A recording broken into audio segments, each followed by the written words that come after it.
At 3:30, got Northwestern. Start of season 1-1. Chance to be eliminated from playoff contention right here, right now. At number 21, Duke. Duke's 2-0.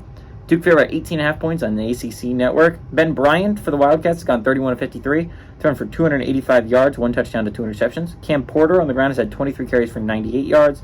And Cam Johnson has had 7 catches for 96 yards. And Riley Leonard for the Duke Blue Devils has gone 29-45, thrown for 311 yards, 1 touchdown to 0 interceptions. Jordan Waters has had 22 carries for 175 yards and 3 touchdowns. And Jordan Moore has had 7 catches for 104 yards and a touchdown. Duke leads the series all-time 12-10. Last 4 games have gone to Duke, ranging from 2017 to 2022. Last 2 have been one-possession games, though, that Duke has won against Northwestern.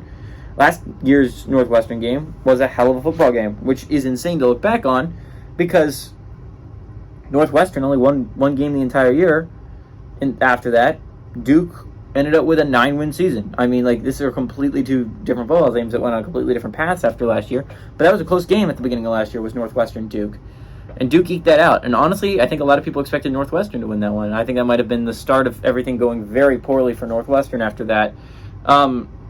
Duke's looked good this year. They've looked really good. They're one of 4 ACC teams in the top 25 now. They're the number 3 ACC team, period. Only behind Florida State and UNC. They could be number 2 after this week, depending on what happens in the Minnesota-UNC game and what happens in this game.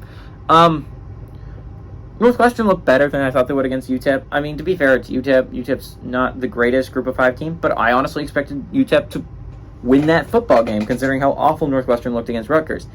I don't know if that's a good sign for Rutgers or just a really bad sign for UTEP. It could honestly be a combination of both, but Northwestern wasn't as bad as I thought they were going to be. Ben Bryant wasn't as awful as I thought he was going to be last week. It was against UTEP. This is against a really good Duke team. On the road, mind you.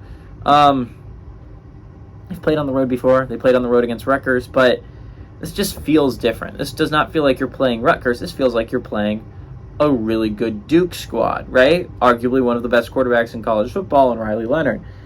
That's going to be a tough one for me to see the Northwestern Wildcats pulling it out here. Duke didn't play great against Lafayette last week, but it was well enough to get a easy. It was an easy victory, but it was won pretty handily. It was not a super hard game for Duke. I'm excited to see what they do here, right? We've only seen them play one other FBS team. It was against Clemson, and as well as they played in that game, they got really lucky at multiple different points in that game. The fact is, Clemson could have and should have won that football game multiple different times. They got in the red zone 3 times and came away with 0 points. They had 2 missed field goals, 2 fumbles at the goal line. One of them set up Duke for a touchdown that would give them a 2-possession lead instead of just where they were right then and there. It was not a good position. There were a lot of times the targeting call being called a dead ball foul, and I'm not even a Clemson fan, but that made no sense.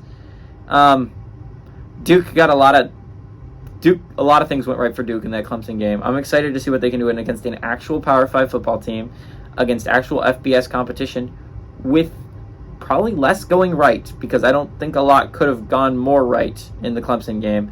I still like Duke a lot. I still think Duke's a really good football team. Give me Duke to win and cover at home.